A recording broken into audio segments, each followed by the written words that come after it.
Hello, dear audience. Welcome back on our YouTube channel Earthquakes at Rocks. You are watching Earthquakes at Rocks, and we are informing you about an earthquake which occurred in Japan today on 25 March 2022.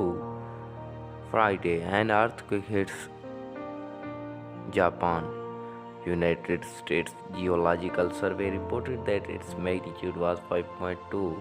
After that, other agencies reported a same magnitude earthquake, and it was considered as a most shocking earthquake in Japan.